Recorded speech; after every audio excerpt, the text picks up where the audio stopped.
कि सर आप ये बताइए कि एंडो न्यूक्लिएज और एक्सो न्यूक्लिएज, ये दो एंजाइम में क्या डिफरेंस है? तो एक्सो मतलब क्या होता है बेटा? बाहर, और एंडो मतलब क्या होता है? अंदर। एंडो न्यूक्लिएज जो होता है वो इंटरनल फॉस्फोडाइस्टर बॉन्ड को ब्रेक करता है। क्या करता है बेटा? इंटरनल फॉस्फोडाइस्टर बॉन्ड को तोड़ देगा, ब्रेक कर देगा। ठीक। हाँ, अब जैसे देखो बेटा, मैं कहता हूं कि ये डीएनए है, जैसे ये मैंने एक डीएनए बना लिया, ठीक है। तो अगर इस डीएनए को बेटा मेरे को बीच में कट करना है, मान लो इसको ए पॉइंट मारता हूं, तो यहां पे जो एंजाइम डालेंगे वो कौन सा डालेंगे? एक्सो की एंडो? कौन सा पॉइंट डालेंगे बेटा? एंडोन्यूक्लियस डालेंगे। यहां पे कौन सा एंजाइम डालेंगे? एंडोन्यूक्लियस डालेंगे। अब वो एक स्पेसिफिक सीक्वेंस होगा, तो अलग अलग तरह का रेस्ट्रिक्शन एंडोन्यूक्लियस एंजाइम अलग अलग तरह का होता है बेटा। अब मान लो डीएनए को इंड पे कट करना है बेटा, यहां पे, जैसे मान लो यहां बी पॉइंट बोल रहा हूं, तो यहां से कट करना है बेटा, एक एक न्यूक्लियोटाइड को तोड़ तोड़ के बाहर निकालना है। जैसे मान लो कि जैसे यहां पे क्या होगा, जैसे ध्यान से समझो, जैसे यहां पे बहुत सारा न्यूक्लियोटाइड है, जैसे ऐसे कौन कलर चेंज कर देता हूं, ऐसे ऐसे ऐसे बेटा न्यूक्लियोटाइड है, ऐसे ऐसे न्यूक्लियोटाइड है, बहुत सारा न्यूक्लियोटाइड होगा ना बेटा इसमें। तो मान लो कि दो न्यूक्लियोटाइड एक्स्ट्रा आ गया, तो इसको हटाना है, फिर इसको हटाना है। तो ये इंड से एक एक न्यूक्लियोटाइड को 3' इंड से भी हो सकता है, वो 5' इंड पे भी हो सकता है। जो एक्स्ट्रा न्यूक्लियोटाइड रहेंगे, कभी कभी मान लो कि एक्स्ट्रा न्यूक्लियोटाइड, जैसे कि मान लो प्राइमर वगैरह जुड़ जाता है डीएनए रेप्लिकेशन, तो जो बाहर से न्यूक्लियोटाइड होता है ना उसको करता है। वो बायोटेक्नोलॉजी में बेटा एक्सोन्यूक्लियस का इस्तेमाल नहीं करते, हम एंडोन्यूक्लियेट का इस्तेमाल करते हैं, ठीक है। तो एक्सो मतलब जो डीएनए को इंड पे कट करता है, और एंडो मतलब बेटा अंदर में इंटरनल फॉस्फोडाइस्टर बॉन्ड को ब्रेक कर देता है। बात समझ में आई तो बोलो हाँ। नहीं समझ में आई तो फिर हाँ ठीक है, समझ में आ गया। तो एंडोन्यूक्लियस एक्सोन्यूक्लियस के बारे में समझ में आ गया। अब और सुनो बेटा, तो सबसे पहले क्या करना पड़ेगा? तो स्टेप्स क्या होते हैं रिकॉम्बिनेंट डीएनए टेक्नोलॉजी में? अब हमको देखना है स्टेप्स। तो पहला स्टेप आपने क्या किया? Isolation of DNA. अब डीएनए को आइसोलेट करोगे बेटा, तो डीएनए को किससे आइसोलेट करोगे? तो जिसका जीन को हम लोग मल्टीप्लाई करना चाहते हैं, जिस जीन का प्रोडक्ट बनाना चाहते हैं। तो बेटा ये जो डीएनए का जो आइसोलेशन होता है, या तो ह्यूमन के सेल से कर सकते हो बेटा, ह्यूमन के सेल से, या किसी अदर एनिमल के सेल से, किसी भी एनिमल के सेल से, या बेटा बैक्टीरिया के सेल से कर सकते हो। बैक्टीरिया के सेल से भी तो डीएनए को बाहर निकालना पड़ेगा ना, ठीक है, आइसोलेशन करने के लिए। या किसी प्लांट के सेल से किया जा सकता है बेटा, है ना, या किसी फंजाई के सेल से किया जा सकता है। बात समझ में आया कि नहीं? किसी के भी सेल को हम सेल से डीएनए को बाहर निकालते हैं। सबसे पहला स्टेप यही होता है कि डीएनए को बाहर निकालो, तभी तो आगे का काम करोगे बेटा। तो याद रखना बच्चों, फंजाई के सेल से डीएनए को बाहर निकालने के लिए किस एंजाइम का प्रयोग किया जाता है? काइटिनेज। कौन सा एंजाइम? काइटिनेज। काइटिन का बना होता है ना उसका सेल वॉल। और प्लांट के सेल से बाहर निकालने के लिए सेलुलेज, क्योंकि उसका सेल वॉल किसका बना होता है? सेलुलोज का, है ना। और बैक्टीरिया के सेल से बाहर निकालना डीएनए को, तो लाइजोजाइम। ये तीन तो बहुत फेमस पॉइंट है, क्योंकि बैक्टीरिया के सेल वॉल में कौन सा, बैक्टीरिया के जो सेल वॉल होता है किसका बना होता है बेटा? पेप्टिडो ग्लाइकन। बैक्टीरिया का सेल वॉल पेप्टिडो ग्लाइकन का बना होता है। प्लांट का सेल वॉल किसका बना होता है? सेलुलोज, ठीक है। और फंजाई किसका बना होता है बेटा? काइटिन का बना होता है।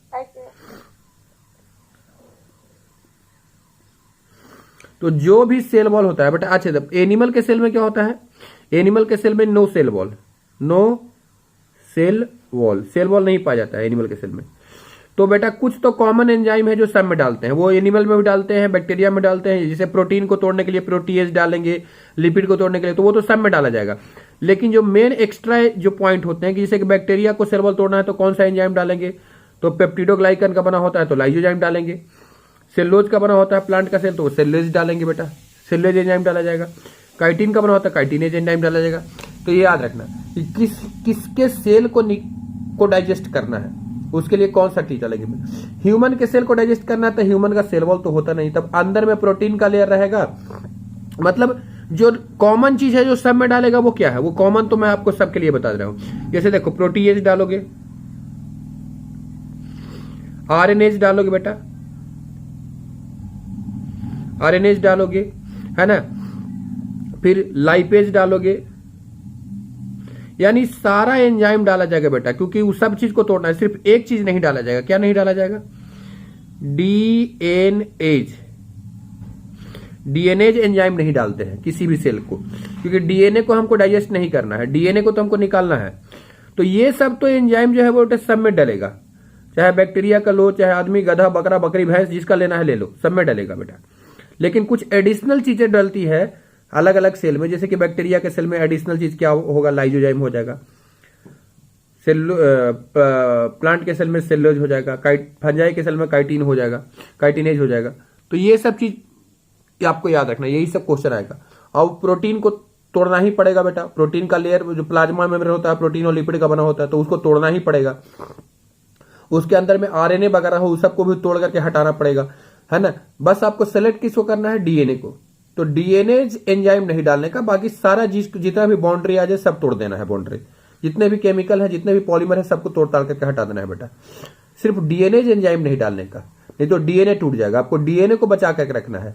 तो सेल के अंदर में सारे एंजाइम को प्रयोग करते हैं, किस एंजाइम को प्रयोग नहीं करते हैं डीएनए आइसोलेशन में, that is the very very important point. किस एंजाइम का प्रयोग नहीं करेंगे बेटा डीएनए निकालने के लिए, किसको नहीं करेंगे जी, बोलता क्या नहीं?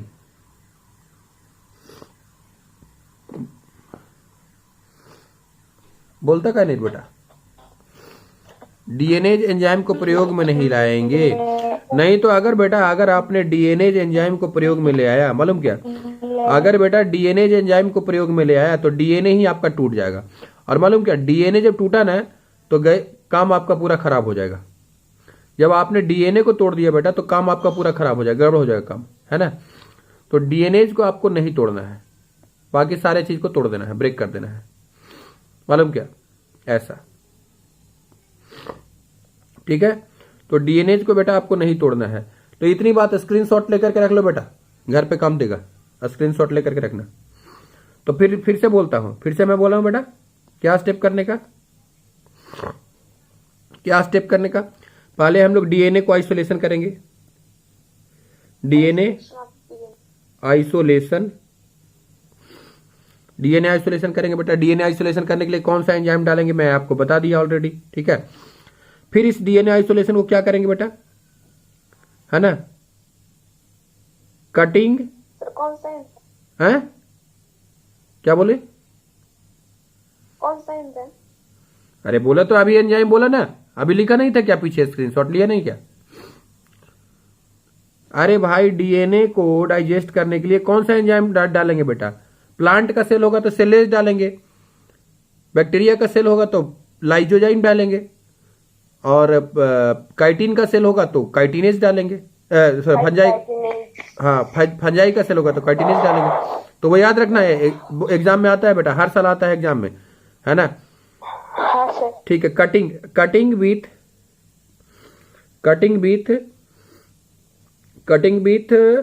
किसके साथ कटिंग करेंगे, रेस्ट्रिक्शन,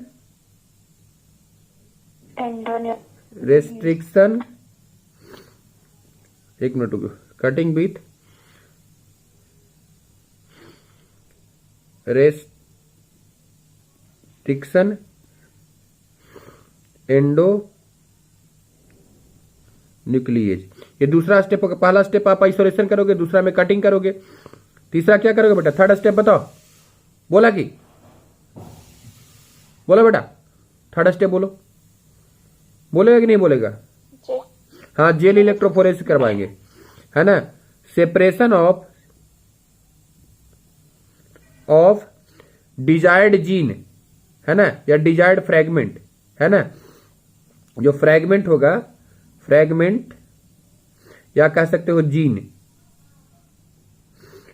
जो जीन होगा आपका उसको सेपरेशन करेंगे, है ना, किसके द्वारा? By gel electrophoresis technique. ठीक है, उसके बाद फिर बेटा जेल इलेक्ट्रोफोरेसिस टेक्निक से जो आपका जीन निकल जाएगा तो फिर फोर्थ स्टेप में क्या करोगे? फोर्थ क्या करोगे? रिकॉम्बिनेंट डीएनए को कंस्ट्रक्ट करोगे, है ना। तो यूज, है ना, जीन, यूज जीन, कौन सा जीन? जो आपने जीन निकाला है यानी डिजायर्ड जीन, फॉर जीन, हाँ जीन ऑफ इंटरेस्ट बोलो इसको, gene of interest. Use gene of interest बोल दो, जीन ऑफ इंटरेस्ट बोल दो इसको, फॉर आरडीएनए टेक्नोलॉजी। ठीक है, फिर जब आरडीएनए टेक्नोलॉजी में आरडीएनए बन जाएगा तो फिर उसको इकोलाई बैक्टीरिया में इंट्रोड्यूस कर देंगे। ठीक है ना, तो इतनी सारी स्टेप आपको समझ में आ गई? बोलिए, समझ में आई बेटा? बोलो ना, बोलता क्या नहीं? हाँ। अब देखो, अब बात क्या है, अब मैटर क्या है मालूम क्या? अब एक बहुत इंपॉर्टेंट चीज बताने जा रहा हूं। अब मालूम क्या है, एक बहुत इंपॉर्टेंट चीज बता रहा हूं। ठीक है, अब मैं तुमको दो बातें बताऊंगा बेटा। यहां पे एक जेल इलेक्ट्रोफोरेसिस के बारे में बहुत डिटेल से बताऊंगा, आगे फिर पीसीआर के बारे में बताऊंगा बेटा, सब चीज बताऊंगा। अगर लेकिन अभी जो बहुत खतरनाक पॉइंट है इस चैप्टर का, वो ज्यादातर बच्चा जब फंसता है वो क्लोनिंग वेक्टर में पड़ा, CLONING, क्लोनिंग वेक्टर। ये जो क्लोनिंग वेक्टर है ना, ये बहुत खतरनाक पॉइंट है, डेंजरस पॉइंट है बेटा इस चैप्टर का। क्लोनिंग वेक्टर जो है ना इस चैप्टर का क्या है, डेंजरस पॉइंट है। क्लोनिंग वेक्टर से ही ज्यादा क्वेश्चन आते हैं एग्जाम में। तो क्लोनिंग वेक्टर जो होता है इसके बारे में बताते हैं बेटा। ठीक है, क्लोनिंग वेक्टर में, क्लोनिंग वेक्टर किसको बोलते हैं? प्लाज्मिड को। ठीक है, प्लाज्मिड जो वेक्टर है इसको क्लोनिंग वेक्टर क्यों बोला? क्योंकि ये हमारे जीन को कॉपी कराएगा, है ना। तो बेटा ये जो आप इस्तेमाल करते हो वेक्टर, ये वेक्टर कई तरह के होते हैं, वेक्टर कई तरह के होते हैं। प्लाज्मिड वेक्टर होता है, फैजमिड वेक्टर होता है, कॉस्मिड वेक्टर होता है, बैक्टीरियल बैक्टीरियोफाज वेक्टर होता है, कई सारा वेक्टर होता है। लेकिन एनसीईआरटी में एक वेक्टर दिया है, उसका नाम लिखा गया पी स्मॉल। देखो क्या लिखा गया है, क्या लिखा गया है? Small P capital B capital R 322, ये लिखा गया है। PBR 322 लिखा गया ना बेटा, एनसीईआरटी में डायग्राम बना हुआ है, इसको डायग्राम के साथ ही समझाऊंगा। इससे बहुत क्वेश्चन आता है। PBR 322 क्या है बेटा? ये एक वेक्टर है। ये क्या है बेटा? वेक्टर है, जिसको हम लोग रिकॉम्बिनेंट डीएनए टेक्नोलॉजी में हमेशा इस्तेमाल करते हैं। अब जब भी हम क्लोनिंग वेक्टर को पढ़ेंगे तब इसमें कुछ टर्म आएंगे जो हमको कंफ्यूज करता है। क्या क्या टर्म आएगा? जैसे इसमें होता है क्लोनिंग साइट, क्लोनिंग साइट, और इसमें और एक बहुत इंपॉर्टेंट चीज आता है जिसको हम लोग बोलते हैं बेटा सेलेक्टेबल मार्कर, सेलेक्टेबल मार्कर। ये सब मैं क्लियर कर दूंगा बेटा, एकदम पानी की तरह क्लियर कर दूंगा, क्योंकि ये सब कॉन्सेप्ट बहुत ज्यादा दिक्कत करता है लोगों को। सेलेक्टेबल मार्कर होता है, इसमें एक होता है बेटा ORI, ओरिजिन ऑफ रेप्लिकेशन इसको बोलते हैं। फिर एक होता है ROP, प्रोटीन ऑफ रेप्लिकेशन, है ना, प्रोटीन ऑफ रेप्लिकेशन बोलते हैं। तो ये सब कुछ टर्म होते हैं कि किसी भी क्लोनिंग वेक्टर का क्या क्या कैरेक्टरिस्टिक होना चाहिए। बात समझो, क्लोनिंग CLONING, क्लोनिंग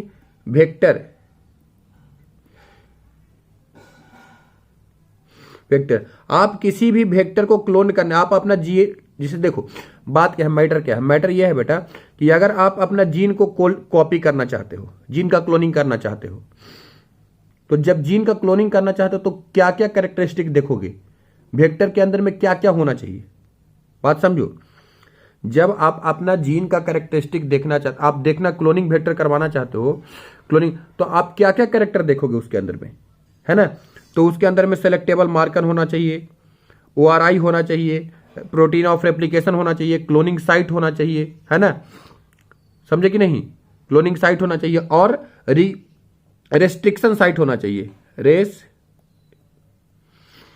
साइट होना चाहिए। तो ये सब सारी बातें जो है बेटा क्लोनिंग वेक्टर से रिलेटेड है और इनको सारा समझना पड़ेगा। तो मुझे लगता है कि कितना मिनट टाइम बच रहा है अभी, टाइम कितना मिनट बच रहा है, 3 मिनट। हाँ तो ये पूरी, हाँ ये तो पूरी कहानी जो है ना, इसको हम आज तो समझा नहीं पाएंगे क्योंकि अब ये 2-3 मिनट में कट जाएगा। तो इसको समझने के लिए बेटा इसको कल पूरा अच्छे से समझाऊंगा, पूरा बेहतरीन। मैं आपको ही बोलता हूं ये चैप्टर में सबसे ज्यादा इसी पॉइंट से क्वेश्चन आते हैं। मैं आपको क्या करूंगा, कल पीबीआर 322 वेक्टर को पूरा डायग्राम से दिखाऊंगा, उसमें कितने बेटा कुछ क्वेश्चन भी उससे बनाऊंगा, कितने उसमें रेस्ट्रिक्शन साइट होते हैं। पीबीआर में पी का मतलब क्या है, स्मॉल पी का मतलब क्या होता है बेटा, प्लाज्मिड।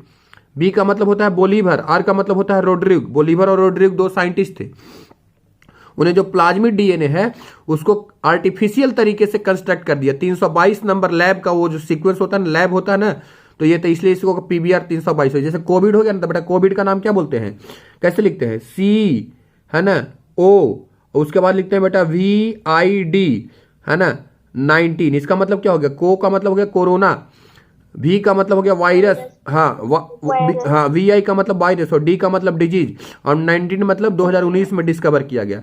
2019 में आया था ना, 2019 के दिसंबर में रिपोर्ट किया गया है चाइना में, है ना। तो ऐसे नाम लिखने का एक तरीका होता है, हैं? क्या बोल रहे हैं, एक्स्ट्रा लेक्चर में क्या पढ़ाने वाले हो आप? एक्स्ट्रा लेक्चर में क्या पढ़ने वाले हो तुम बता दो, जो बोर्ड पढ़ोगे वही पढ़ा दूंगा, हमको क्या दिक्कत है, आप जो बोलो वही पढ़ाऊंगा। हैं, बायोटेक्नोलॉजी ही पढ़ोगे? हाँ। नहीं बायोटेक्नोलॉजी मत पढ़ो, नहीं तो 2-4 बच्चे होते हैं उनका छूट जाएगा, तो फिर उनका अलग से नहीं रहता ना, वो एक्स्ट्रा लेक्चर में उनको उनका नहीं रहता है, उनका अलग अलग रहता है। तो दूसरा चैप्टर है नहीं, जो मिनरल जो रेगुलर क्लास में चल रहा है बेटा उसको रेगुलर में चलने दो। जैसे कि मिनरल न्यूट्रिशन रेगुलर में चल रहा है तो रेगुलर में चलने दो, अलग चैप्टर पढ़ो उधर।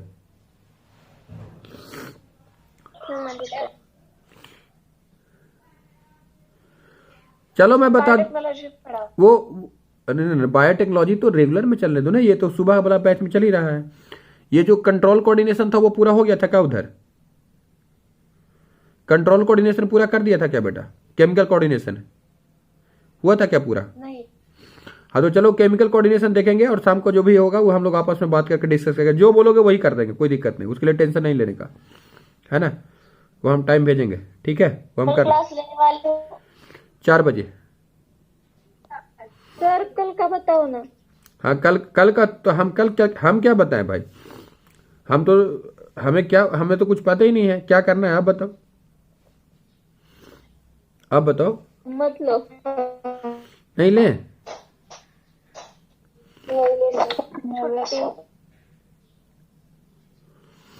प्लीज 5 बजे, स्नेहल बोल रहे 5 बजे। अरे भाई 5 बजे ले कि 4 बजे ले, जो पहले बताओ, एक ही टाइम बताओ कौन सा, 5 की 4 बजे। हाँ तो 4 ही बजे रहने दो बेटा, ज्यादा लोग 4 ही बजे बोल रहे हैं।